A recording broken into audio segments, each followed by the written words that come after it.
La conferencia de hoy, viernes 4 de diciembre del 2015, es sobre psicología y cine. Cine y psicología. ¿Por qué puse esta charla? Pues, como todas las demás charlas, es sobre un tema muy concreto, aunque amplísimo. La relación entre el cine, que abarca muchísimos temas, muchísimas películas, ¿verdad? Como todos sabéis, desde hace poco más de un siglo, y la psicología. El cine es una cosa más actual y la psicología es eterna. No tiene principio ni tiene fin. Lo puse también precisamente porque tengo anunciado este cursillo, que ya sabéis, sobre el mismo tema. Cursillo previsto para la semana próxima, fin de semana próximo, sobre el mismo título. Cursillo sobre el cine y la psicología. Entonces, cuando pongo un cursillo, pongo también una charla que tenga que ver con el tema. La charla antes del cursillo. Si habéis visto el programa, lo habéis leído sobre el cursillo, pues ahí indico varios propósitos. Incluso nombro algunas de las películas, si no todas, pues gran parte de las películas que durante el cursillo visionaremos, no completas, sino fragmentadas, porque sabéis que si no, no daría tiempo, se necesitarían muchos días y muchas horas. Entonces, hablar de cine y psicología, pues es algo que, bueno, por un lado me gusta, ¿no? En los últimos tiempos, pues no estoy muy introducido en el cine. Sí que en la década de los 70, desde el año 1970-78, sí que, entre otras cosas, me dediqué a enseñar cine en un cineclub. Ahora no hay cineclubs, que yo sepa, donde se pasaban películas escogidas y luego se hacían coloquios. Yo estuve durante esos 8 años dirigiendo semanalmente, a veces 2 veces por semana, los coloquios explicando películas, explicando cine. Y al mismo tiempo me veía mucho cine, muchas películas, continuamente, con el fin de aprenderlas, de comprenderlas, de profundizar en ellas y luego enseñarlas. Pero eso es una etapa que pasó y luego ya fui entrando en otras cuestiones ya diferentes, y por lo tanto el tema del cine con esa intensidad fue decayendo. De tal manera que en estos momentos, salvo rara excepción, no veo cine. No estoy muy al tanto, y os advierto, por las preguntas sobre el cine que se está haciendo en la actualidad. Tengo mi criterio, un criterio que me baso pues, en una serie de datos y la intuición sobre el cine en la actualidad. Por lo tanto, cuando hablo de cine, hablo de películas concretas de la historia del cine, desde que se inició hasta determinado tiempo. Pero no estoy al tanto de lo que se está haciendo actualmente. Mis intereses van por muchos ámbitos y, como sabéis, sobre todo las artes, el cine sería una de las artes, no es la única. Sabéis que hablo de música, hablo de las otras artes, etc. El caso es que cuando yo me dedicaba, por decirlo de alguna manera, era como una especie de hobby, a esto del cine, de estudiarlo, pues conseguí varias cosas. No sé en qué medida, en qué grado, es muy difícil de medir, pero conseguí, como el cine abarca tantos temas, se me amplió la conciencia mucho más, incluso, que si viajara. Sabéis que cuando una persona viaja por el mundo y de un sitio a otro, la conciencia se amplía, a no ser que viajes durmiendo. Pero si viajas atento y despierto y vas a un sitio, vas conociendo otras culturas, otras personas, etc. Y entonces la conciencia se abre, o se puede abrir, dependerá de cada persona, no solo del lugar. Y por lo tanto sale uno de ese círculo pequeño en el cual nos encontramos con los mismos ambientes, las mismas personas. Y el cine, aunque no viajes y te quedes en el mismo sitio, también, aunque no sea real, pero como es tan verosímil y nos muestra paisajes, lugares, escenografías de distintos lugares, personas, costumbres, etcétera, etcétera, pues también nos puede abrir la conciencia. Es una de las cualidades positivas que voy a nombrar, porque voy a hablar cualidades o efectos negativos y efectos positivos del cine, como pasa con otras artes y con otras cosas. Entonces he adelantado con una cualidad positiva, que es que el cine nos amplía la conciencia. Y recuerdo que esto me abrió, junto con otras cosas, como puede ser la lectura, etcétera, a una visión del mundo mucho más amplia.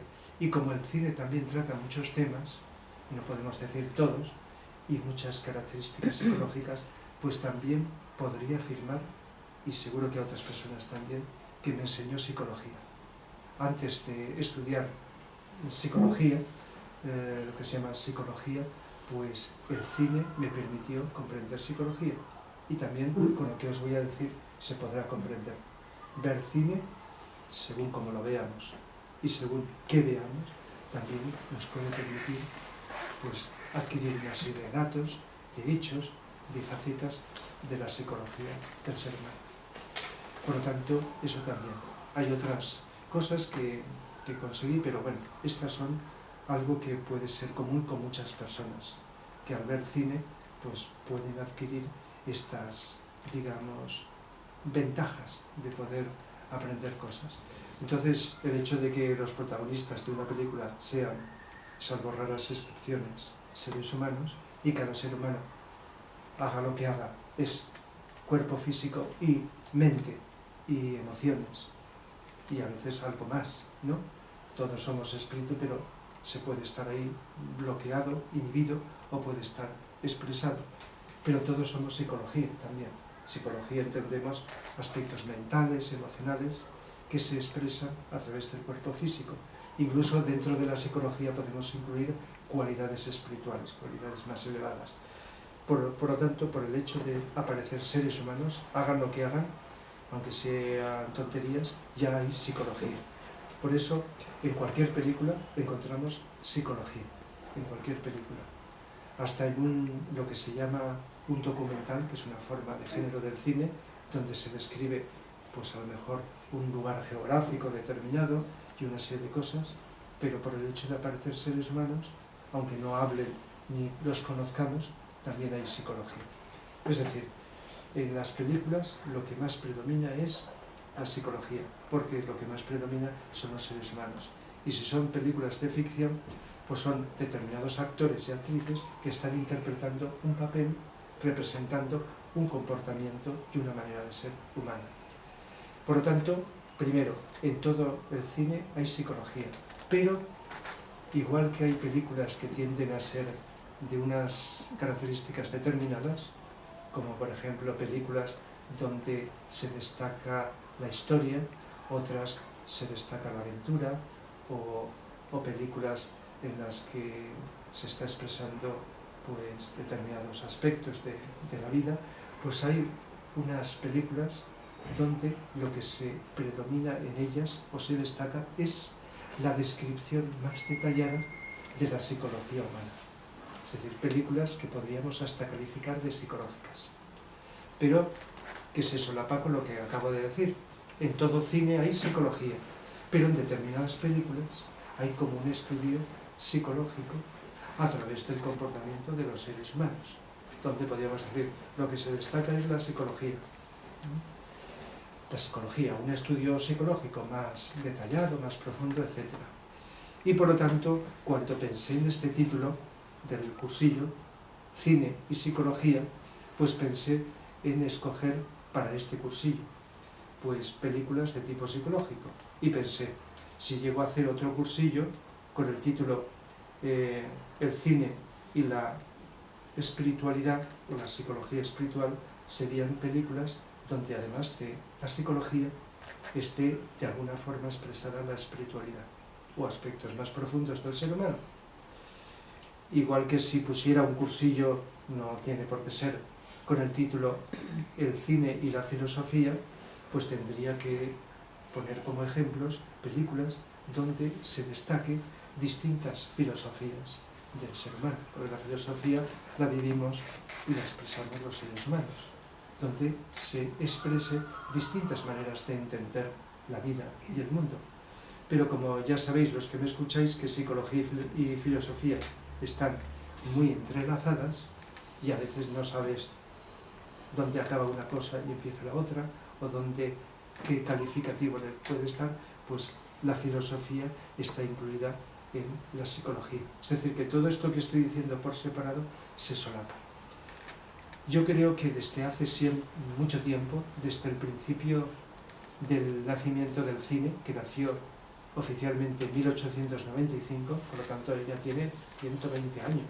Estamos en 2015, si vamos a ser precisos, ya tiene 120 años. El cine nació como espectáculo para entretener. Y al poco tiempo, a los pocos años, ya hubo intentos por utilizar el cine para ir un poco más lejos, para ir poco a poco, ir mostrando una mayor calidad, no solamente como un espectáculo de baraca de feria, porque se podía comparar en aquella época con otros espectáculos que se podían realizar para el público. Y desde entonces, y no ha dejado de serlo, para mucha gente en el mundo, el cine es un entretenimiento, un espectáculo, unos estímulos que recibes durante un rato, unas horas, un tiempo, y que te va a entretener, te va a hacer pasar el tiempo, como tantos estímulos que tenemos por doquier que aprovechamos los seres humanos, no todos, sino muchos seres humanos, ¿para qué? Para entretenerse. Ya sabéis el significado de entretenerse. Es como una especie de escapatoria de las tensiones, de las vicisitudes, de aquello que a mucha gente la vida le ofrece. Algo pesado, algo que le causa problemas, dificultades. Y entonces, cuando uno tiene problemas, dificultades, o incluso se aburre, aunque no le llame problema, pero que también es un problema, hay una reacción instintiva a escapar, a huir de ello. Y entonces, instintivamente buscamos, y ya la sociedad se encarga de ofrecernos en televisión, en el cine, o por distintos lugares, espectáculos o estímulos para pasar el rato entretenido, quizá para divertirse, que también se llama, pasarlo bien, o pasarlo mejor que si no estuvieras ahí, que si estuvieras viviendo la vida cotidiana. De tal manera que creo que sigue, es evidente que sigue todavía, para mucha gente en el planeta que ve cine, busca ir al cine para pasarlo bien, entretenerse y escapar de los problemas de la vida cotidiana. Claro, cuando estás en el trabajo no vas a ver cine. Estás viendo el cine, hoy día se ve mucho más que en el pasado en la televisión, sin salir de casa, pero cuando se sale también tiene su aliciente salir de casa o ir a un lugar donde hay otras personas que no conoces, con las que no vas a conocer ni a hablar, pero que están al mismo tiempo que tú asistiendo al espectáculo. Eso ya son alicientes que hacen que mucha gente salga de la rutina, de lo habitual que estamos viviendo la vida cotidiana. Y ahí se termina, punto.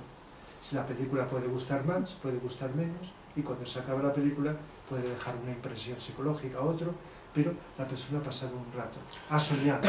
Siempre se ha asociado el cine a soñar, soñar en algo que no tienes y que el cine te puede proporcionar. Esta tarde, la clase que imparto los viernes en las aulas de tercera edad, uno de los cursos que imparto, además del de psicología, es filosofía a través de las artes.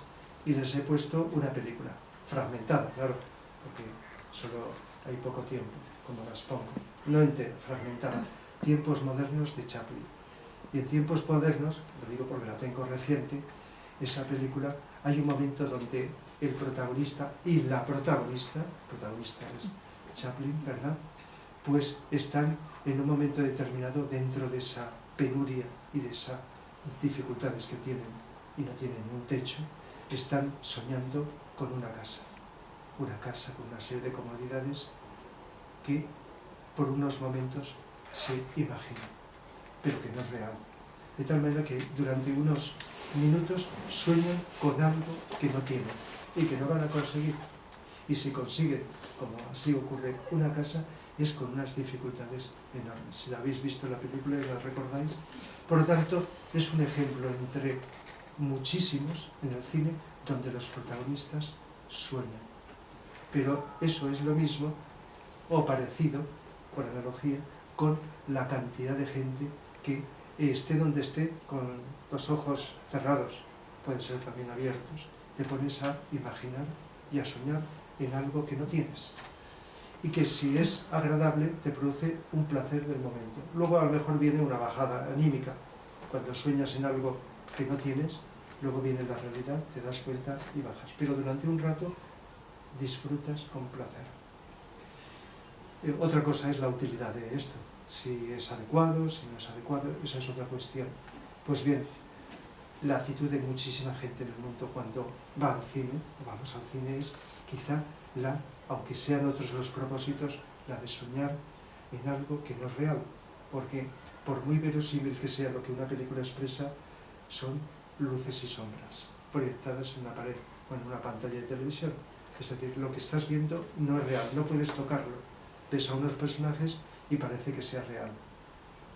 No sé si sabéis que cuando los primeros tiempos que se empezó el cine, cuando se proyectaban las imágenes en la pantalla, esas imágenes más grandes de un tamaño que eso, había espectadores que creían que era verdad. Es un proceso de identificación. Incluso en alguna película cómica se ha utilizado este elemento. Ante un espectador que ve algo en la pantalla y cree que es peligroso y sale disparando tiros o haciendo algo. Es decir, como una expresión cómica de la identificación con algo que es real. De tal manera que no podemos ahora calibrar hasta qué punto esos espectadores pues eran conscientes de esto. Pero ya sabéis lo fácil que es identificarnos. Por eso, cuando vemos una película, reímos, lloramos, sentimos una cosa, luego sentimos otra, nos hace gracia, sufrimos, nos alegramos, y va jugando con nuestra psicología, con nuestro estado de ánimo, la película. Más o menos, unas personas más, otras personas menos. Pero son estímulos irreales, pero que tienen tal verosimilitud o apariencia de realidad que, aunque sepas que no son reales, te está condicionando psicológicamente. De tal manera que el hecho de soñar y de escapar, entre comillas, de la realidad hace que haya un placer, aunque luego habría que ver las consecuencias de esa escapatoria, porque antes o después luego te enfrentas a la realidad. Igual que cuando hemos sentido un placer emocional, de tipo emocional, luego la realidad no ha seguido así. La realidad ha sido otra y por lo tanto ese placer, igual que sube, desciende. Todo tiene su comienzo, su desarrollo y su final. Luego, con el tiempo, fue poco a poco definiéndose el cine como arte. Sabéis, habéis oído decir que hasta fue calificado como el séptimo arte. Las demás artes son antiquísimas, ¿verdad? La música, la pintura, la arquitectura, con todas sus características. Todas las artes, unas más, otras menos, son, no se sabe desde cuándo, con un proceso de maduración. Entonces, la última de las artes es el cine, como he dicho. Y si miramos el panorama y miramos la mayoría de las películas, a mi modo de entender, no hay arte, o poco arte. Pero ha habido a lo largo de la historia muchas películas con un valor artístico y a veces muy profundo, de una gran calidad. Por lo tanto, el hecho de decir que es arte es porque hay belleza. Hay belleza. El arte, la palabra arte se asocia a belleza, hay armonía. Son términos y conceptos que se asocian a arte. Y es más, el cine engloba todas las demás artes.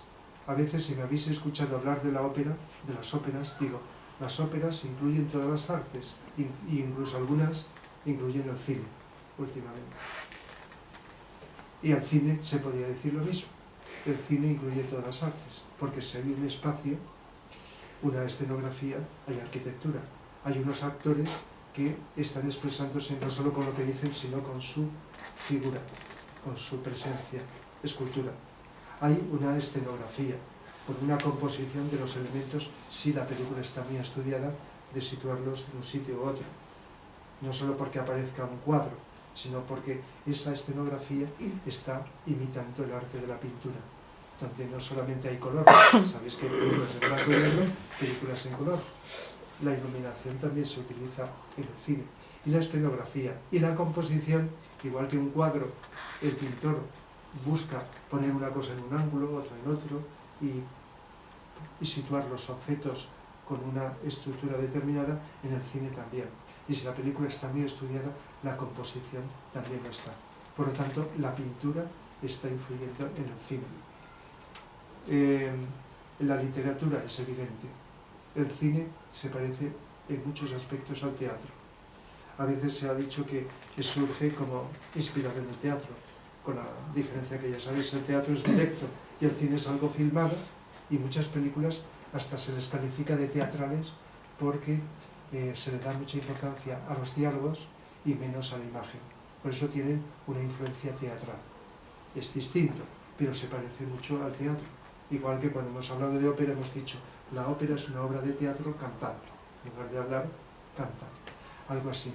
Y, lógicamente, cuando hay teatro, el teatro es parte de la literatura. Hay diálogos, hay unos argumentos, unos temas que pueden ser superficiales o profundos que se están expresando. Y aunque en la película no hablen con rima poética, a veces la calidad y la belleza artística se le puede calificar de poesía. Cuando a veces se dice, ¿qué película más poética? No porque haya alguien recitando poesía o hablando poéticamente, sino porque la connotación que está detrás de las apariencias de la imagen tiene cierto valor de estímulo que nos toca la sensibilidad. Igual que la poesía es una forma de hablar, no la que utilizamos habitualmente, de hablar que nos toca la sensibilidad y nos hace ir más allá del significado concreto de las palabras. La danza también está en el cine, incluso cuando se habla de cine musical, no solo porque haya alguien que esté danzando, bailando, danzando, sino también los movimientos de los actores a veces imitan la cabeza, están estudiados. Y la música es evidente, no solo porque suene música, y es difícil que una película no tenga música. Y a veces los efectos psicológicos, hablando de psicología, están muy influidos por la música de la película. Pero si sabemos lo que es la estructura musical de la música, la podemos relacionar con la estructura de una película, que aunque no suene la música, tiene una estructura también musical. De tal manera que todas las artes están ahí. Y ese conjunto de todas las artes, no sumadas, sino entremezcladas en una simbiosis, más afortunada o menos, da ese valor artístico del cine. Muy brevemente os diré que también para mucha gente el cine es negocio. Es una industria que implica ganar dinero, como puede ser la televisión y esto, lo otro, y muchas cosas. Se trata de ganar. Cuando se hacen anuncios, ¿verdad?, en televisión o en otro sitio, se hace para ganar dinero, para condicionar a las personas a que consuman los productos y poder, al pagarlos, conseguir dinero. No se está cuando se hacen anuncios pensando a ver qué efectos psicológicos va a producir para el desarrollo y maduración de las personas, sino para que consuman. Entonces, mucho cine se hace con esta intención, atraer a los espectadores cuanto más mejor. Y los programas de televisión lo estamos viendo. Aunque sea la tontería más grande del mundo y aunque sea cosas incluso a veces crueles, se hace para atraer a gente. No digo siempre, pero muchas veces. Entonces, para mucha gente, los que hacen el cine, y como el cine se necesita dinero, aunque sean películas de poco presupuesto, hay un personaje que es el productor de una película, que suele ser independiente y que a veces tiene tanta fuerza y tanto poder que influye en el director o en los que participan en la película para condicionarles para que hagan determinadas cosas. Por lo tanto, ahí al haber un productor es la persona que maneja un dinero y determina esto, puede ponerse tanto dinero en esto, en lo otro, y tiene su influencia. Y a veces hay películas donde ha tenido una influencia muy destacada. Así que el cine, como se necesita mucho dinero para hacerlo, así como escribir solo necesitas papel y bolígrafo, para una película se necesita dinero, por lo tanto tiene ese aspecto. El cine es, como todas las artes, un vehículo de expresión y comunicación. Expresión y comunicación. Y al expresar cosas, entre otras, se expresa lo que os he dicho al principio, la psicología humana. se expresan los ambientes, los lugares, paisajes, lugares geográficos determinados, pero los seres humanos, con su psicología y su interacción entre sí. Y como los seres humanos, cuando estamos en grupo, formamos masas, funcionamiento, por lo tanto, el cine expresa la sociología, expresa comportamientos de grupos humanos, que son seres humanos con su psicología, pero generalizada, con una serie de elementos comunes. Por lo tanto, tiene una influencia psicológica, sociológica y, como he dicho antes, filosófica. Es decir, que hay una expresión de una serie de aspectos mejores, peores, porque los seres humanos tenemos nuestro egoísmo o nuestro altruismo, nuestra luz o nuestra oscuridad, nuestros intereses de todo tipo, por lo tanto, cosas que pueden ser enriquecedoras y otras que pueden ser manipuladoras. Ahí está. Y esto es lo que os estaba diciendo. En un momento determinado se me ocurrió pensar, bueno, cuando una persona tiene un problema psicológico, pues hay 3 elementos, o deberían de haber 3 elementos, en el estudio de un caso de un ser humano con un problema psicológico. Uno es los síntomas, ¿verdad? Y muchas veces cuando se trata de ayudar a alguien con un problema, se le hace preguntas y se busca información sobre, y a veces se ve, sobre qué le está pasando, qué nota la persona, qué dice, qué siente, etc. Síntomas. Y en el cine, estoy hablando de psicología directamente, se ve con las caras, las expresiones, los gestos, el comportamiento de los protagonistas de una película. Nos están diciendo que están viviendo algo agradable, desagradable, de un tipo o de otro. Como además hablan, se suele hablar, ¿verdad? Sabéis que durante unos cuantos años, ¿verdad? 3 décadas aproximadamente, el cine era mudo. Ponían de vez en cuando algún rótulo para indicar algo, pero luego vino el cine sonoro y hay mucha diferencia del cine sonoro al cine mudo. Aunque ha habido películas del cine mudo insuperables por su valor estético, como algo que dices, no podía hacerse ni con sonido. Pero ocurrió. Pero una de las cosas más destacadas en el cine es los diálogos. Entonces, cuando una persona habla, está expresando cosas de su psicología. Así que con la apariencia y con lo que oímos de lo que habla, hay ahí los síntomas de lo que le está ocurriendo a un personaje, a otro, a otro. Esos serían los síntomas. ¿Qué otro elemento hay? Que he dicho 3. Las causas. Es decir, que en el cine se nos expresa continuamente seres humanos con conflictos, con problemas, con dificultades. Y si alguien está feliz, es raro que esté toda la película feliz. Puede ocurrir, pero a lo mejor está durante un trozo de la película feliz y luego le vienen los problemas, ¿verdad? Es decir, que lo más normal es que la psicología de los personajes de las películas sean personas con problemas, con alguna clase de problema. Entonces, ¿cuáles son las causas? Pues a veces se dice, otras veces no. Solamente está ahí la persona, es así, de esa manera, le pasa eso y punto. Pues las causas, que a veces se expresan en las películas, y esto es psicología, pues se expresan como causas de cosas que le sucedieron en el pasado.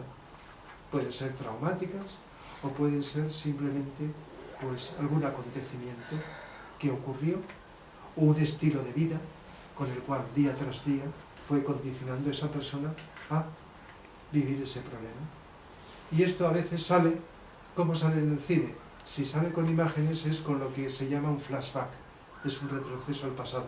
Estás viendo la película que es cronológica, sucede en el tiempo, y en un momento se para el presente y hay unos planos o escenas del pasado, que normalmente los espectadores nos damos cuenta, generalmente, que es como un recuerdo que el personaje está viviendo, está recordando, o a lo mejor simplemente que los autores de la película, porque el cine a veces es un autor o son varios, y siempre tiene que haber un equipo. Está el director, guionista, a veces el director y el guionista es la misma persona, pero tienen que intervenir mucha gente, así que cuando escribes es una sola persona, cuando pintas, en el cine varias. Y entonces se nos describe algo que ocurrió, o el personaje lo cuenta, me sucedió esto, lo otro, etc. Con lo cual vemos cosas que sucedieron, que vive la persona, ambientes en los cuales la persona estaba, la influencia de los ambientes en la psicología de las personas, los acontecimientos, como he dicho, las tendencias internas que traes, como todos traemos, más allá de la influencia ambiental que nos caracterizan, y la filosofía de vida.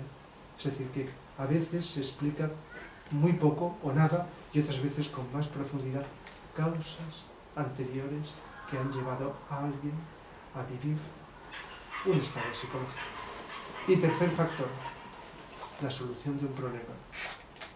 Se consiga o no, lo que todo ser humano que tiene un problema desea es encontrar una solución. ¿Y en el cine cómo se presenta la solución? Pues a veces se plantean los problemas y no hay solución. Simplemente son como testimonio de algo que sucede en la vida. Lo cual no digo que no sirva, porque cuando nos presentan un testimonio de algo que sucede, aunque sea malo, y nos está estimulando a tomar conciencia de ello, ya está siendo útil. ¿Me explico? Es decir, que cuando alguien nos plantea un problema, sea visual, sea narrado, etcétera, una situación, y nosotros lo recibimos con esos detalles, con esa información, puede, sí que nos dé la solución, enriquecernos para comprender que pasan cosas y que pasan de una forma determinada, aunque no sepamos qué solución darle, porque en el cine muchísimas veces no se nos plantea, pero hay otras que sí. Y lo que yo llamo solución, que es lo que nos interesa cuando tenemos un problema y buscamos ayuda o a solas, es cómo salir del problema, cómo solucionarlo, y si puede ser de raíz mejor. ¿Cómo se expresa esto en el cine? Pues se me ocurre la frase cuando un personaje en una película va tomando conciencia de su estado, de su vivencia, y eso le lleva a ir cambiando. El cine tiene que usar la elipsis. La elipsis es algo que a veces dura años, en la película no puede durar años, ¿verdad? Se condensa en minutos, ¿verdad? Pues bien, a lo largo de esos minutos que dure la película, esa hora y media o 2 horas, lo que dure, pues a lo largo de ese tiempo se puede ir viendo muchas veces cómo el personaje va cambiando, su psicología va cambiando, y hay algo que se modifica en él, va expresando. Una película como Fresas Salvajes de Bergman, si la conocéis, la recordáis, pues transcurre casi todo el viaje en coche. Es decir, le van a dar un premio como jubilación de su larga vida de médico al protagonista, que tiene casi 80 años, y entonces viaja con su nuera. Y en el viaje va expresándose con sueños, con lo que dice él, con lo que le dice la nuera, su egoísmo, el egoísmo que ha vivido. Pero va tomando conciencia de esas vivencias porque va evocando el pasado. Se va evocando, no me entretengo ahora en tal detalles, el pasado. Entonces, en un viaje corto ha habido un proceso con una serie de personajes con los que se encuentra, una serie de sueños que tiene cuando se duerme y una serie de recuerdos de la infancia, etc. Entonces va cambiando, de tal manera que al final la actitud de la nuera acusándole de egoísta se convierte en algo más amable, y la actitud con el hijo, y al final de la película queda como que está en la cama sonriendo, como si nos dijera, entrecomillado, está más feliz, está más contento.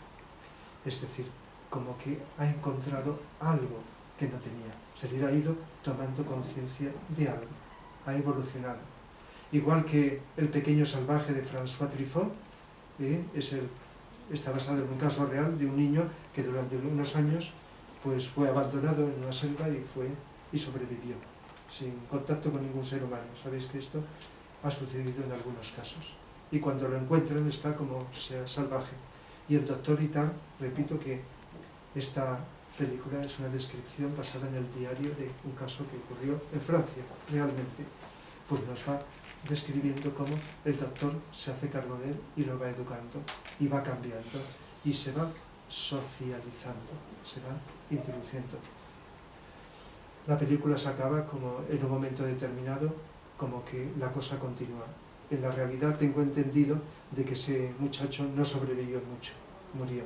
Es muy difícil en estas circunstancias sobrevivir, pero ha habido un cambio y se ve cómo lo va educando y va aprendiendo a decir algunas palabras, a reconocer cosas, a reaccionar, etc.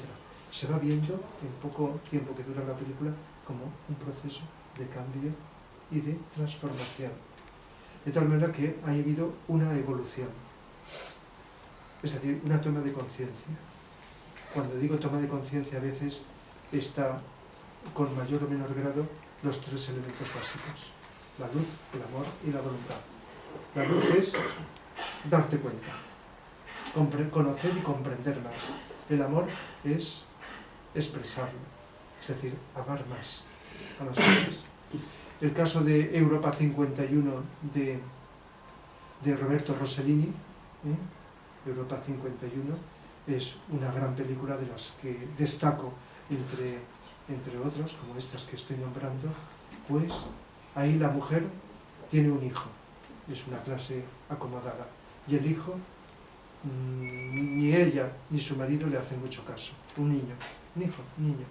El niño reclama la atención de sus padres, pero no le hace mucho caso, y el niño se suicida. Sabéis que hay muchos casos de suicidio de niños. Y esta mujer, tras la crisis emocional lógica ante la muerte de su hijo, se produce un cambio, como si se le encendiera una luz. Y entonces, de un modo X determinado, empieza a ocuparse por personas marginadas y por ayudar a otras personas. Hasta en un momento determinado, pues entra en algo delictivo, pero no por lo que hace, sino por ayudar a un delincuente y cosas así. El caso es que su marido no lo entiende, su familia no lo entiende, y llega un momento que la recluyen en centro psiquiátrico.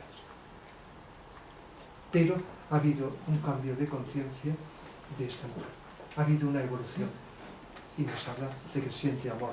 Incluso tengo aquí algunos de los diálogos, a ver si los he cogido, sí, como un ejemplo de esto que estoy diciendo, que podríamos poner ejemplos de muchísimas películas, pero tengo por aquí lo que en una conversación con un cura dentro de ese centro psiquiátrico donde la internan, dice la protagonista Irene, dice al cura: en un momento no nos basta el amor por las personas que nos rodean. Sentí que era demasiado egoísta y necesité acercarme a los demás, a todos los humildes, y amarles. Soy una mujer ignorante y confusa. Siento que de ahí nace todo el mal del mundo. ¿Quién nos da el derecho de cambiarlos? A los hombres. Dios los ha creado así. Amémoslos como son. Y el otro sí, un momento dice: creo que el único modo que hay de no ser egoísta es amando a los demás, incluso a todos los pecadores. Solo entonces veo una gran luz y brota de mí el bien sin que yo lo invoque.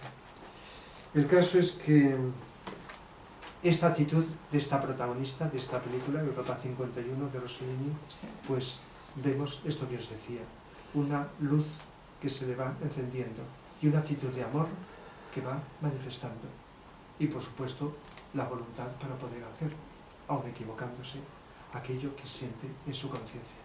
Por lo tanto, acabe como lo acabe la película, porque acaba ahí, es una visión que podríamos decir pesimista de la vida, porque pesimista podríamos darle una interpretación de que no acaba feliz. Muchas películas acaban felices y bien, y otras acaban mal, eso lo sabéis. No sé si hay más de una de otra, pero bueno, quizá la mayoría acaba bien, pero muchísimas películas acaban mal, y no es un defecto necesariamente, podría serlo, pero no. Eso sería otra cuestión psicológica. ¿Hasta qué punto es bueno que acaben mal? ¿Qué influencia psicológica? Pero eso lo dejo ahí en suspense como un interrogante. Entonces, esto es un ejemplo de ese cambio. Ikiru, Vivir, película de Akira Kurosawa, japonesa, que también es una de las que más valoro, y no solo yo, son películas de gran valor. Es un hombre muy mayor, que trabaja como un robot, una máquina. Y en un momento determinado el médico le dice que tiene cáncer de estómago, que le queda poco de vida. Y este hombre mayor, ante esa situación, primero se deprime, claro, y una serie de situaciones, pero luego es como si se le encendiera la luz y hace un esfuerzo sobrehumano por construir un parque para niños antes de morirse, con toda la burocracia en contra, porque es una gran crítica a la burocracia, ¿verdad? Enorme, que hay en la película, que está no solo allí, sino en todas partes del mundo, ¿verdad? Pues de tal manera que ese hombre muere feliz, y sale en la película como muere feliz. Feliz de haber podido, antes de morirse, haber realizado algo por los demás, amor, igual que la protagonista de Europa 51. Por lo tanto, cualidades psicológicas que se desarrollan por evolución, la luz, la comprensión, el amor, de alguna forma. Y este hombre, con su constancia, a pesar de los obstáculos, es una muestra de la voluntad de, pase lo que pase, si habéis visto la película, seguir empeñado en ello, a pesar de los obstáculos que no solo son enfermedad, sino los obstáculos externos que se le producen. Ahí está, adelantándome a este punto que quería deciros, valores que no solo están presentados como testimonio de la realidad, sino valores que están, digamos, que pueden servir de estímulos para las personas. Y no podemos nadie calibrarlo, pero la cantidad de gente que habrá visto estas películas no podemos saber, porque no tenemos datos, qué efectos les ha producido. Pero seguro que a mucha gente, aparte del efecto inmediato, como va quedando en el inconsciente, aunque olvides la película, igual que pasa con la música y todo, queda en el inconsciente y va haciendo su trabajo interior. Si hubiere más películas con estos valores, más, y que se nos bombardeara con eso, igual que en la educación se hablara más de valores, y cuando se habla de historia, en lugar de hablar casi siempre de batallas, de guerras, de luchas y todo, que no digo que no haya que conocerlo, de lo bueno que se ha hecho en la historia de la humanidad, entonces los valores irían psicológicamente introduciéndose en nosotros. De tal manera que son ejemplos. ¿Qué aspectos negativos nos puede producir el cine? Pues hay muchas películas de violencia. Y sabéis que psicológicamente se sabe, por lo menos en teoría, no todo el mundo está de acuerdo, pues que la violencia, pues si no te invita a imitarla, igual que, salvo raras excepciones, no ocurre, te está removiendo la posible agresividad que tienes dentro. Si habéis visto una película de violencia y os ha dejado con una cierta indiferencia y os ha dejado tranquilo, es porque no hay agresividad dentro. Pero si nos ha removido algo de agresividad, de deseo de hacer algo, no lo de la película, sino de algo, es porque ha removido algunas energías de esas que vamos acumulando, reprimiendo y que se mantienen en tensión, y por lo tanto, aunque no imitemos la película, sí que es fácil que salga. Y quizás recordéis que a veces la violencia que os ha despertado se expresa, repito, no como en la película, sino a través de la palabra, quizá a través del ánimo, o si hablamos con una persona, pues no hablamos con esa amabilidad que hablaríamos, con esa tranquilidad que hablamos cuando estamos en paz. Es decir, que ha removido quizá la violencia verbal, y quizá no ese momento después de la película, quizá al día siguiente.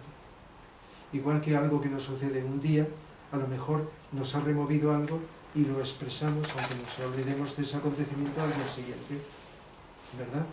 Y lo que nos ocurre en un sitio lo trasladamos psicológicamente a otro. De tal manera que es muy fácil que la agresividad o violencia de tantas y tantas, porque hay muchísimas películas, esté condicionando, y siempre que he hablado del tema de la agresividad o de la violencia, he puesto como ejemplo de causa el cine.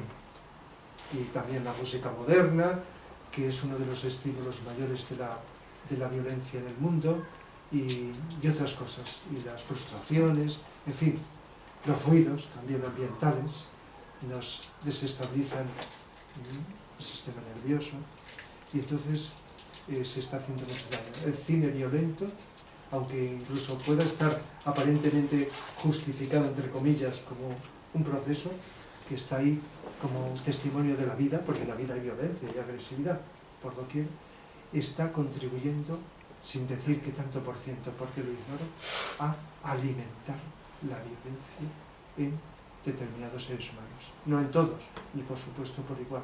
Eso es un efecto negativo. Igual que el miedo.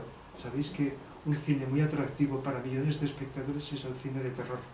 cine de miedo.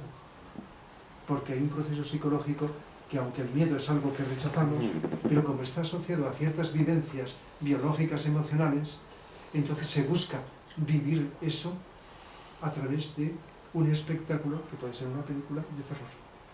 Pero, a mi entender, desde el punto de vista psicológico, aunque no todos los psicólogos coinciden, creo que no es beneficioso. Te puede estimular el miedo y quizá no tengas miedo, pero como en el fondo de nuestro inconsciente, porque no escapamos nadie, hemos vivido situaciones de miedo y de terror, incluso a veces muy escondidos de no sabemos cuándo, entonces el cine de terror nos está removiendo. Aparte de sentir miedo, hay personas que lógicamente rechazan, igual estáis vosotros, Sí. ver una película de miedo o de terror, pero hay mucha gente que le gusta y le gusta sentir, igual que ponerse en situaciones peligrosas para vivir las sensaciones de ese peligro. Pero eso no beneficia psicológicamente hablando, y tengo la total seguridad. Por lo tanto, el cine de miedo, y a veces no es una película llamada de miedo, pero que hay escenas, hay momentos donde se puede estimular ese miedo. No ayuda. Otra cosa es el testimonio de algo que es injusto, que es incorrecto, que está en la vida pero que no debería estar. Eso es un bien, que el cine nos transmita injusticias de la vida. Porque podría ser, si está bien expresado y estamos preparados, que son las dos cosas, el mensaje y el receptor del mensaje. Entonces nos podría hacer reaccionar para no repetir, para no alimentar esas injusticias de la vida.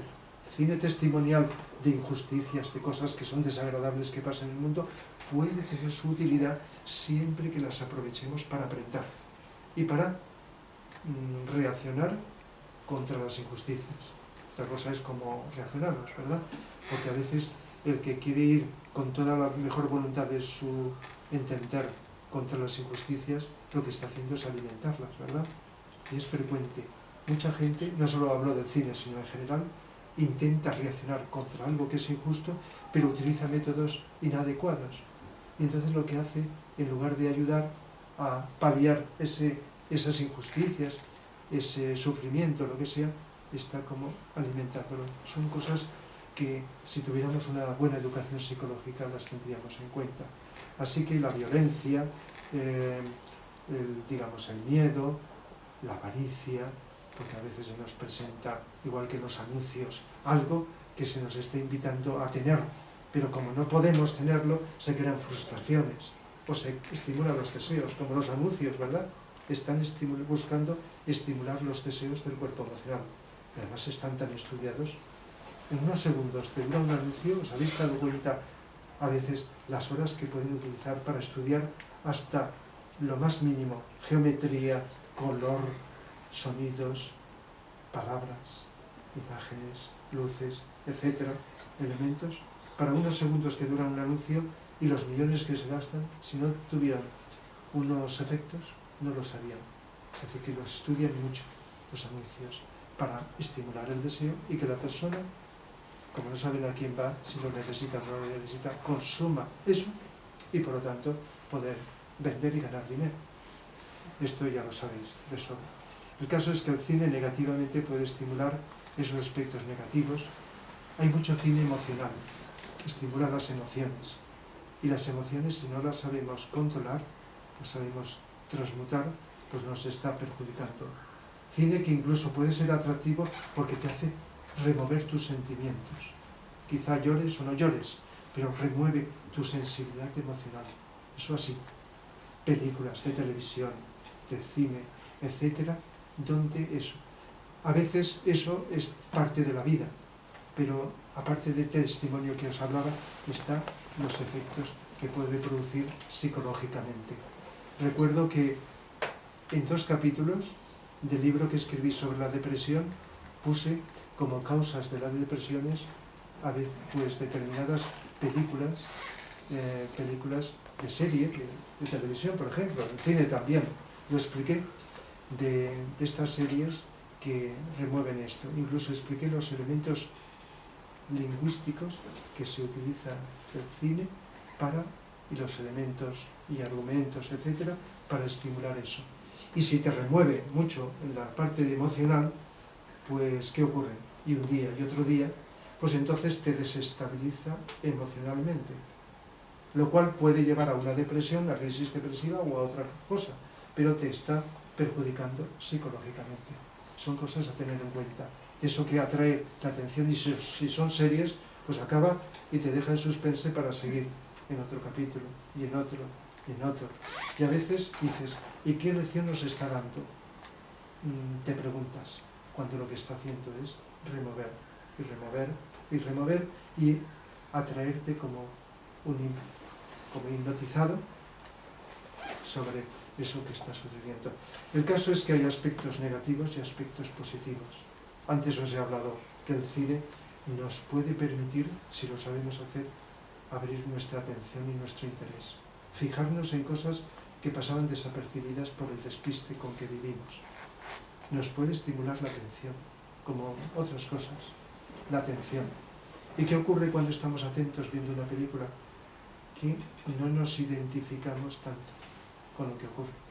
Cuando nos identificamos con lo que pasa en la película, cuando en psicología ha hablado de la identificación, he puesto el ejemplo del cine. Nos domina, como sabéis, nos domina, nos lleva para aquí y nos condiciona a sentir una cosa y la otra. Pero cuando estamos atentos, no necesariamente hemos de estar como piedras insensibles, nos puede, pero nos estamos dando cuenta de que somos nosotros que estamos ahí. Y eso nos está dando un mensaje. Lo captamos, pero no permitimos que nos manipule. Aunque sea costoso, pero es muy simple. Ver una película con atención conlleva muchos, aunque sea incluso una mala película, nos puede beneficiar, nos puede hacer aprender cosas, aunque el argumento no sea muy rico. Estamos aprendiendo psicología, estamos aprendiendo a darnos cuenta cómo los estímulos quieren manipularnos y nosotros no lo permitimos, pero no por represión, sino porque sabemos defendernos de eso. Pero la cantidad de gente que el cine ha influido en un sentido y en otro, hipnotizándola, es muy poderosa. Se ha utilizado políticamente, ¿verdad? Ya en Rusia ya se decía que de todas las artes es la más poderosa para los fines políticos que se pretendía en determinada época. Y a lo largo de la historia, sea según quien ha hecho la película, con unos condicionantes ideológicos por otro, ha hecho pues esa propaganda política de ideas para condicionar. La cantidad de influencias que hemos tenido. La gente que igual nos domina una moda de vestir, pues a veces eso ha sido por cómo vestían los actores y las actrices, o cómo hablaban, o cómo se comportaban, o cómo se revelaban. De tal manera que ha condicionado física, psicológica, mentalmente, ha ido condicionando a lo largo del tiempo. Espiritualmente ha sido muy poco. Son contadas las películas, como a veces he comentado, las que podríamos calificar de espirituales. No obstante, la palabra espiritual puede tener varios sentidos. Cuando hace años, recuerdo, di una charla con el título El cine de Chaplin, la dimensión espiritual, algo así, del cine de Chaplin, me refería a la dimensión humanista de este cineasta, de Chaplin, que a través del humor, algo que a todos nos agrada, y no solo es para pasar un rato, el humor es terapéutico, ¿verdad? Tiene varios efectos que ahora no tengo tiempo de explicar, psicológicos muy interesantes. Pero el humor es una forma externa de expresar una crítica del mundo, de lo que es imperfecto, etc.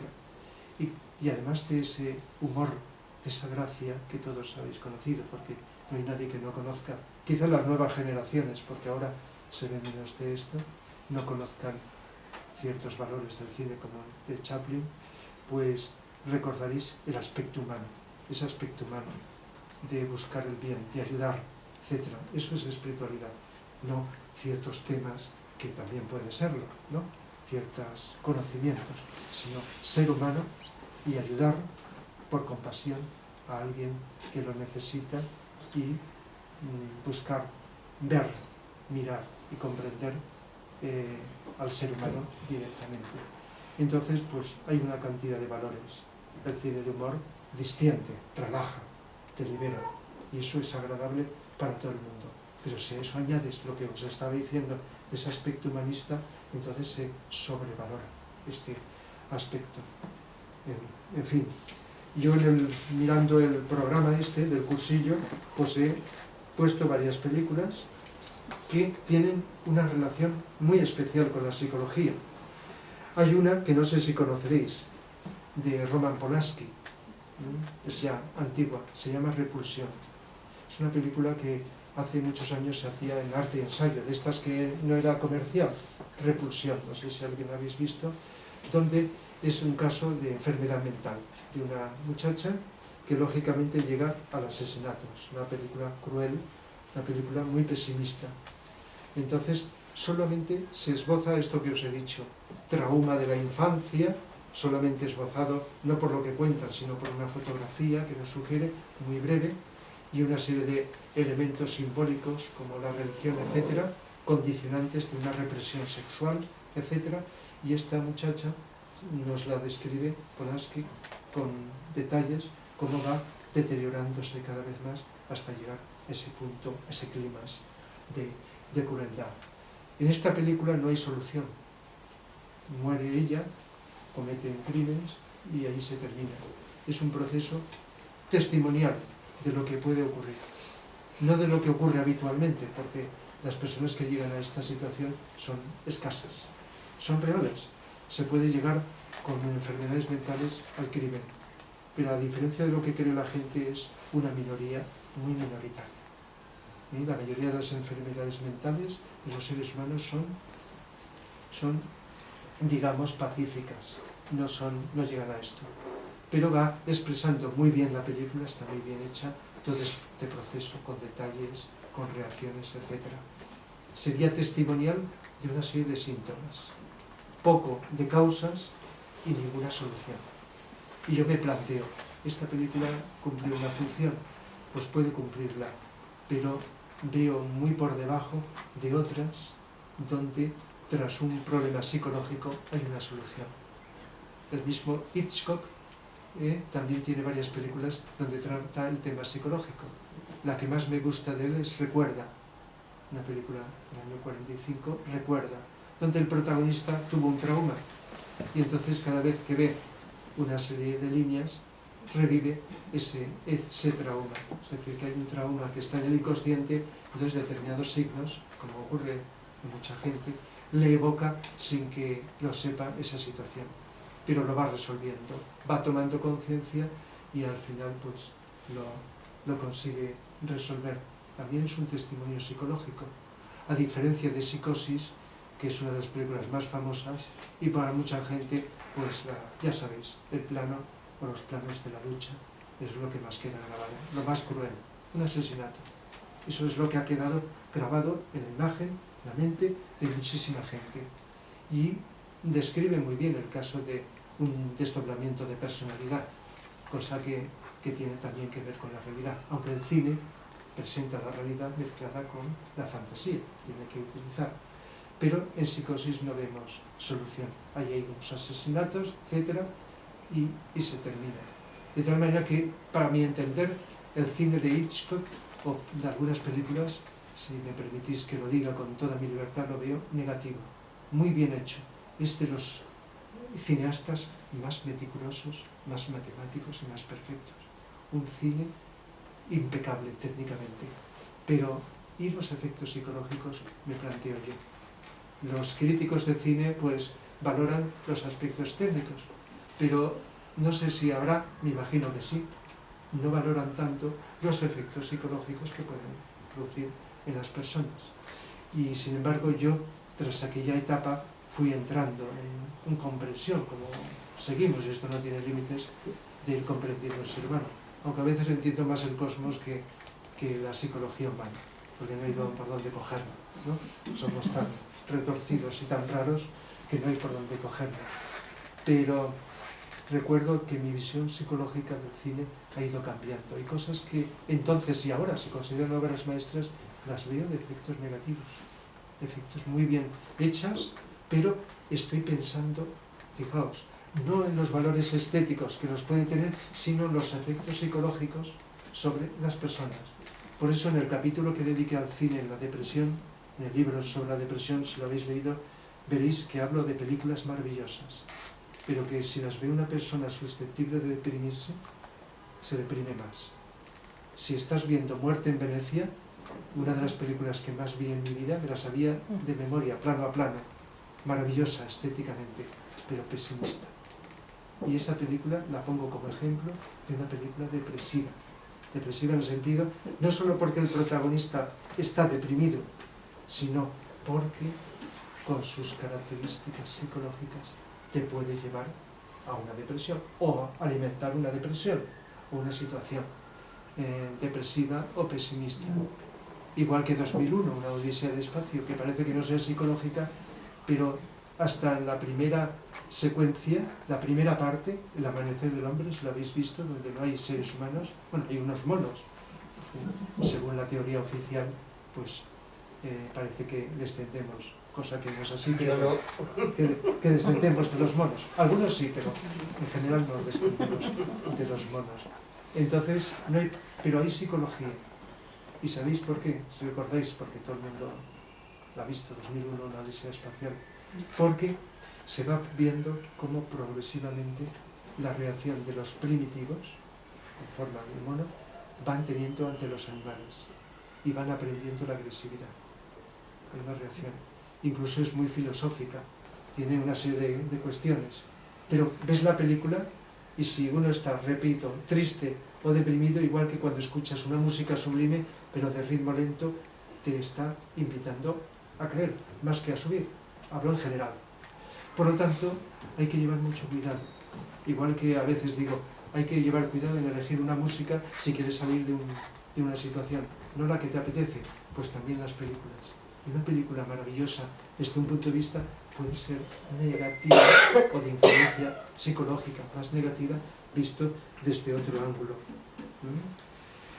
De tal manera que la educación, y voy a ir acabando para que podáis preguntar, la educación ha sido tratada muchas veces, la educación. Una película que habréis visto, posiblemente, no sé si todos, pero que muy importante es El Club de los Poetas Muertos, de Weir.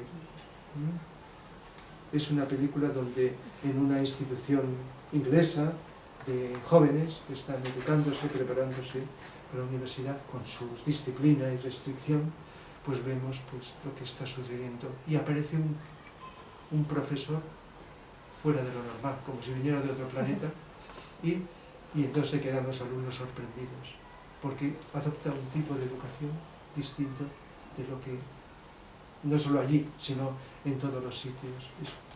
Y les hace amar la poesía, descubrir lo que es, y interacciona con ellos. Y en una de las escenas les hace ver la fotografía de estudiantes que pasaron por allí, pero que ya no es, hace años, por la universidad, y les hace mirar, y les dice que escuchen.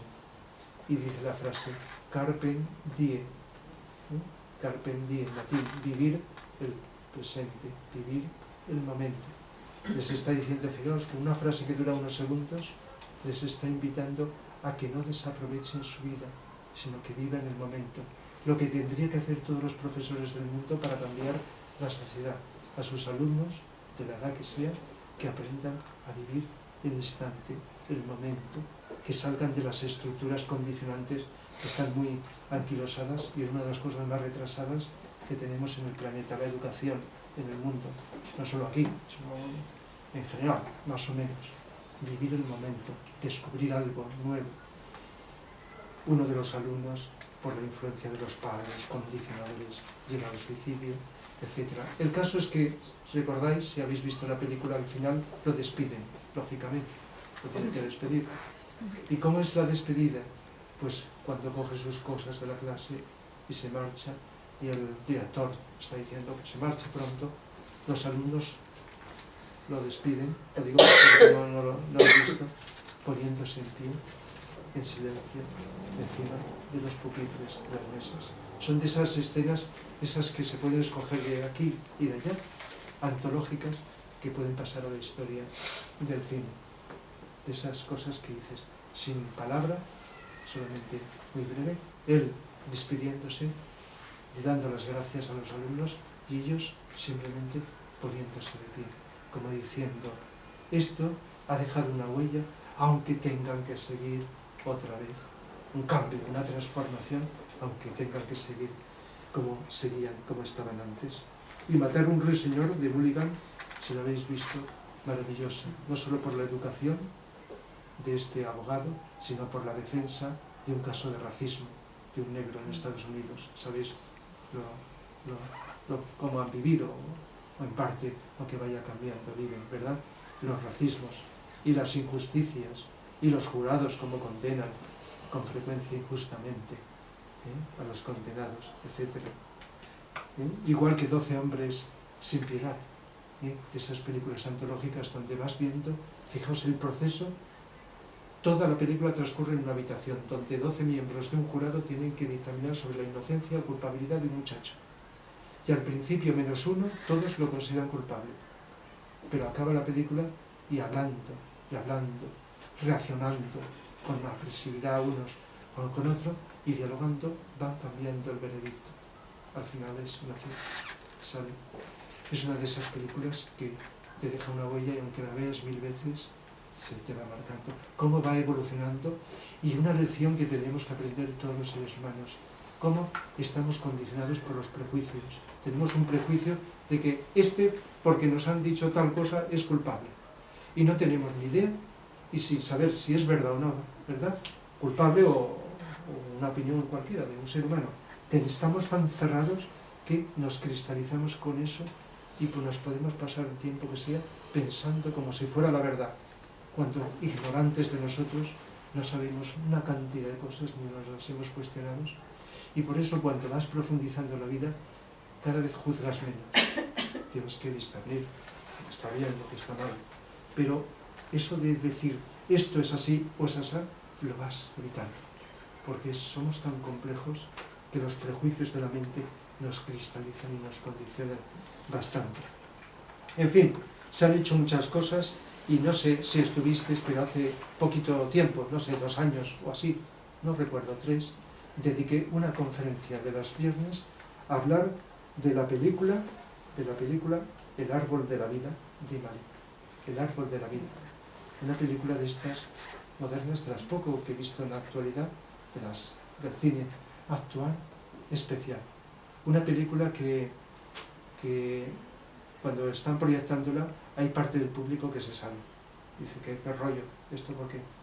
Pero cuando te toca, dices, aquí hay algo especial. Sobre la educación también. Un padre, una madre y unos hijos. Y el protagonista, pues, recibe una influencia del padre y otra de la madre opuestas. 2 formas de educar, con una disciplina férrea, etcétera, y con una bondad, en el caso de la madre. Psicológicamente y educativamente nos dice mucho. Y es un artículo que escribí entonces sobre esto, a partir de aquella conferencia, pues lo explico. Claro, necesitaría más tiempo para esa película, pero si la habéis visto y si no, tened ocasión, no solo queda en ese desarrollo psicológico de la educación y del comportamiento, sino hasta cosmológico, porque hay escenas que hizo el mismo técnico de trucaje de 2001, lo utilizó para hacer las escenas del espacio, del cosmos, de la creación del mundo y de incluso hasta la época de los dinosaurios, etcétera, como algo que para mucha gente es un pegote, pero que filosóficamente está incorporado. Es un cine con una técnica de esto que solo se puede hacer en la actualidad, pero muy preciso. Es una película impresionista, donde a veces dice, ¿qué tiene esto que ver con lo anterior? Parece que sea otra película que se ha metido en medio, pero bien entendida nos va introduciendo unas imágenes, una serie de conceptos que interiormente nos pueden plantear esa cuestión filosófica que el director de la película, profesor de filosofía también, pues que tiene sobre la vida. De tal manera que es una película de mucho impacto. En fin, películas las ha habido de muchas clases. Ya he nombrado el cine de Bergman, por ejemplo, que he nombrado antes, y voy acabando, es un cine muy psicológico, pero pesimista. En el libro también lo puse, no es aconsejable, pesimista. Quizá Fresas salvajes, la que he nombrado antes, acabe de esa manera como os he descrito, pero muestra la dureza, el egoísmo, los tormentos interiores del ser humano. Pero es un cine psicológico con una técnica muy depurada, muy cinematográfica. Aunque Bergman trabajaba como director de teatro, alternaba el teatro y el cine, pero recuerdo en aquella época, cuando nos dedicábamos a esto, los cineclubs y todo eso, el cine de Bergman como un cine de cineclub, esos para estudiar, con una atracción interesante. Pero ojo, pesimista, porque no tenía su psicología, no llegó a entender muchas cosas, no solamente las dudas sobre Dios, sobre otras cosas, sino sobre cómo el ser humano puede liberarse de toda esa serie de demonios interiores. Pero como testimonio, pues una maravilla en este sentido. Bien, pues dejo aquí la exposición, que como comprenderéis se podría prolongar hasta, no digo hasta el infinito, porque no hay tantas películas, pero mucho más, hablando de unos matices, de otros, pero he querido sintetizar algunas de estos detalles, sobre todo de tipo psicológico, que están en el cine. Para terminar diciendo que conocer el lenguaje del cine, igual que cuando conoces el lenguaje, determinados elementos de las otras artes, ayuda. Pero lo que más ayuda es la atención. Esa atención que deberíamos de practicar a todo en la vida, y cuando vemos una película, observar con atención a lo que vemos, ojo, no concentración, sino atención, y al mismo tiempo simultáneamente al yo. Esto no solo el cine, todo. Dándote cuenta de que eres tú, un yo, que está aquí y la película está ahí, y que estás recibiendo una serie de estímulos. Que estarás de acuerdo o no, podrán ser más correctos o más incorrectos, pero como ser con discernimiento has de poder captar lo bueno, quedarte con lo bueno y defenderte o evadirte de lo negativo, de influencias negativas, porque como he dicho, y solo he citado algunas de las influencias negativas, existen. Si no estamos muy atentos, es fácil ser hipnotizados por el gran hipnotizador que es el cine. Es un gran hipnotizador. Está tan bien hecho, y sobre todo con la técnica actual, que te envuelve y te hace quizás sentir como si fuera real, aunque una parte de ti sepa que no, como un actor que se identifica con su papel, pero de alguna forma tiene que saber que él es un actor, que no está viviendo la realidad. Pero ¿dónde está la frontera? Es muy difícil de marcar. Y entonces con atención y conociendo los mecanismos del lenguaje, pero sobre todo con atención nos podemos defender y sacar lo bueno que nos puede proporcionar y saber discernir, y no solo elegir qué películas ver, hay una infinidad que no nos daría tiempo que solamente viéramos cine. Por lo tanto, el cine, como pongo aquí en el programa, y es a desarrollar en el cursillo, nos puede estimular el amor, pero nos puede estimular la ambición, los egoísmos, la soledad, la fe. Es una mezcla de cosas positivas y negativas. La comunicación, o nos puede desconectar de ser comunicativos, nos puede estimular la culpabilidad, nos puede educar, nos puede deprimir, o nos puede estimular el poder, nos puede permitir comprender la infancia, etapas de la vida, como la infancia y la vejez, comprender el racismo, o ser racistas, buscar la justicia, comprender las represiones, comprender los traumas, los prejuicios, la crueldad, o estimularnos a ser más solidarios y mejores personas.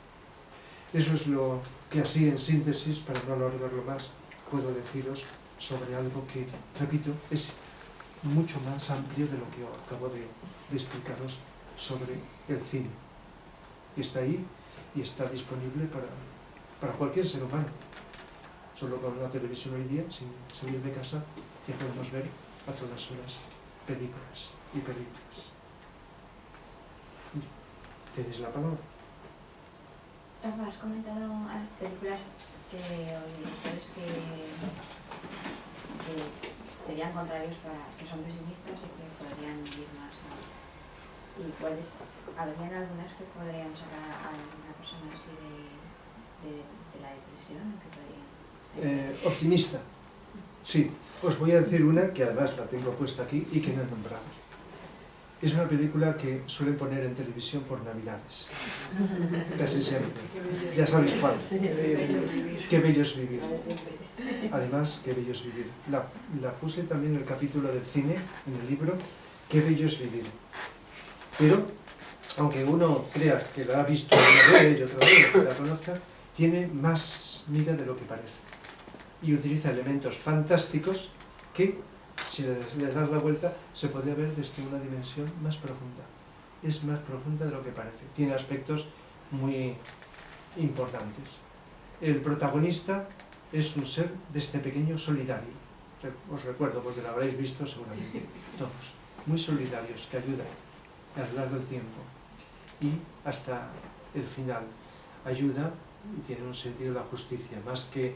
y además se contrasta mucho con el otro protagonista, que sabéis cuál, ese banquero, que solo busca, pues, como ser inhumano, pues busca eso. Y podemos decir que hay personajes más exagerados, pero es que el cine, por fantástico que es, jamás supera la realidad.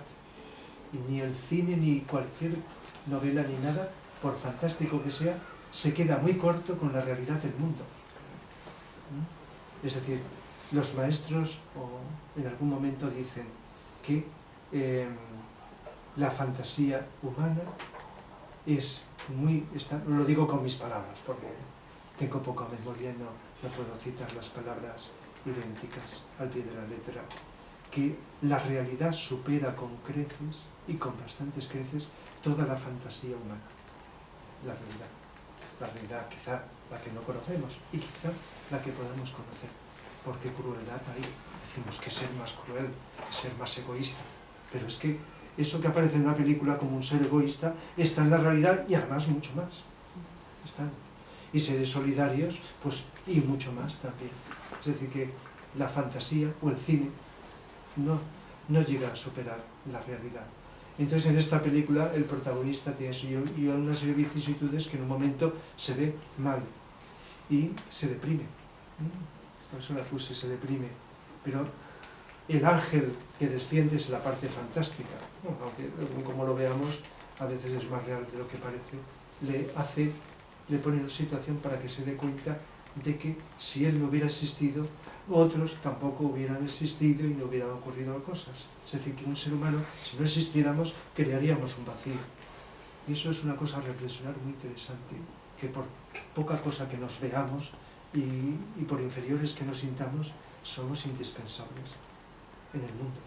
Estamos formando parte de una red, de una cadena enorme, como todo lo que existe.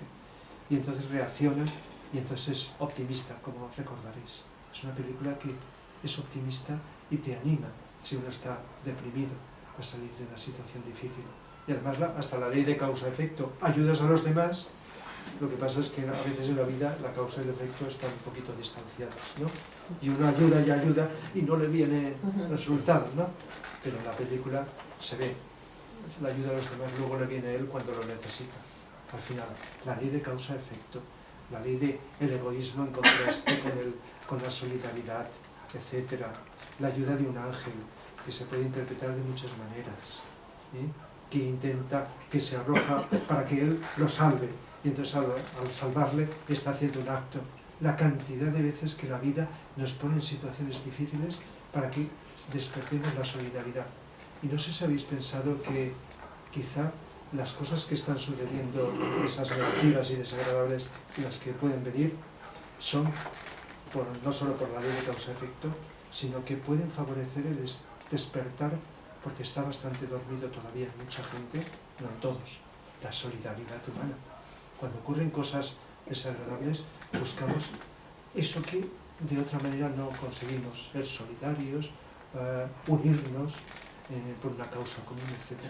Eso que está adormecido y que por el lado de las buenas vamos más lento cuando suceden cosas que no deseamos, como gente de buena voluntad que suceda a nadie en el mundo, están estimulando esto. Se produce, ¿no? Habréis observado el fenómeno. Cuando hay una gran catástrofe, y sobre todo si es cerca, más que lejos también, porque cada vez el mundo se hace más pequeño. estimula muchas cosas. Claro, decimos, tendría que ser pues no solo por ese motivo, sino tendría que ser siempre, porque luego las noticias dejan de hablarnos de eso y ya como si no existieran, ¿verdad?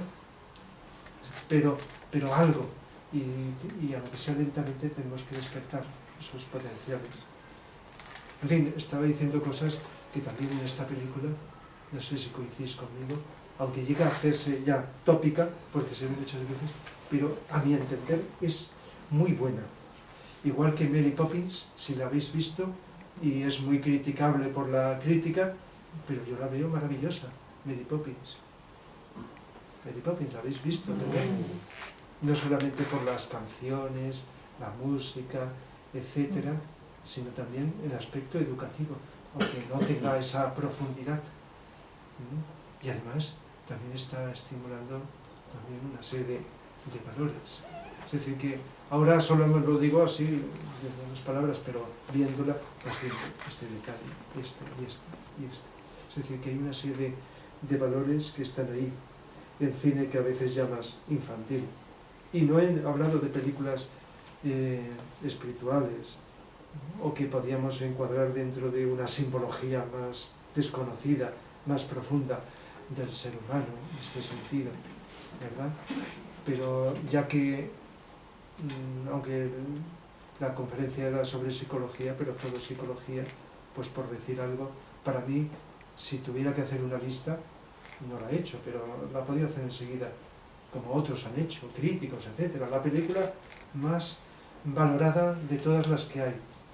Durante varios años se hicieron una lista con críticos de todo el mundo y en primer lugar estaba El acorazado Potemkin, del año 1925, rusa, cine mudo. Es esto, El acorazado Potemkin. Sigo valorándola. Cuando hace pocos años en el Centro de Psicología Integral hacíamos, veníais algunos, el Cineforum, una vez al mes, esa la puse también, El acorazado Potemkin, aunque sea una película muda. En ese sentido, el valor psicológico, sociológico, la unión de todo un pueblo contra la injusticia, etcétera, como testimonio de la injusticia. Pero hablando de la película que pondría en primer lugar es Juan Salvador Gaviota, donde no aparece ninguna persona, ningún ser humano se ve, no se ve ni uno, pero que las gaviotas hablan, reflexionan, pero bueno, con una filosofía que parece que estén ellas pensando de esa manera. Está tan bien hecha, con una estética tan depurada, que está estudiada plano a plano, y cuando la he observado, su geometría, la composición, la iluminación, los colores, los silencios, etc., está todo bien, pero con una filosofía trascendente, superior, transpersonal, como queramos llamar, y con unos valores que están ahí, eternos. Y su gran música. Y la música como un elemento técnico que contribuye, las canciones, etc., el poder que tiene la música. La música tiene mucho. Cuando S. Stein, el autor del acorazado Potemkin, hizo la música de Alexander Nevsky, 1938, Alexander Nevsky, porque hizo el acorazado Potemkin, Octubre, etcétera, cine mudo, y luego hizo esta, Iván el Terrible, cine sonoro. Pues no se hizo alguna proeza junto con el compositor, juntos, uniendo imagen con música.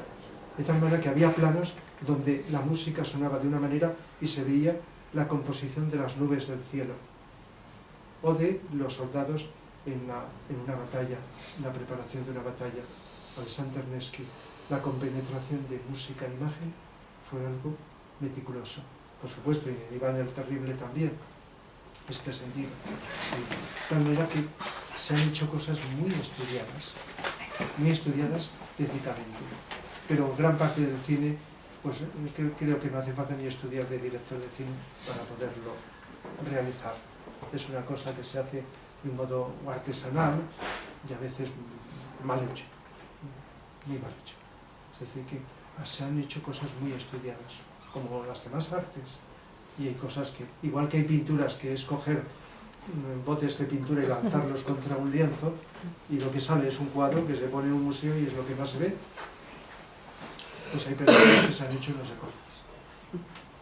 Y otras que Rafa, sí. una película que no has nombrado, pero que creo que todos la hemos visto también. ¿Qué Sí. opinas tú de la película Lo que el viento se llevó? ¿Cuál es tu opinión? Sí.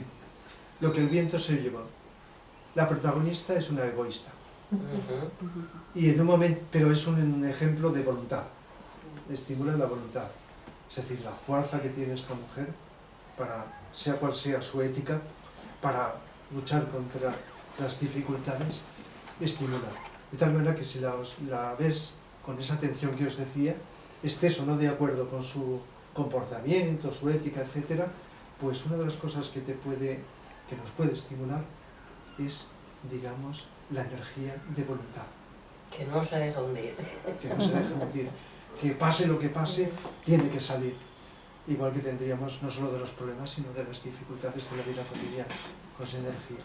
Pero claro, ahí hay varios elementos atractivos, además de la música, ¿verdad? El triángulo, ¿no? La mujer, Clara Gable, digamos, que luego forman pareja, marido y mujer, y luego otro que está casado pero que ella no quería. Entonces, claro, en cine los triángulos amorosos tienen su atractivo, es uno de los ingredientes que hace eso. Y luego también el ambiente de la guerra civil en Estados Unidos, etcétera, etcétera. Es decir, que hay una serie de elementos, aunque la novela que no he leído, pues tengo entendido que es mucho más, pero mucho más. Más densa, ¿no? Tiene muchas más cosas que la película.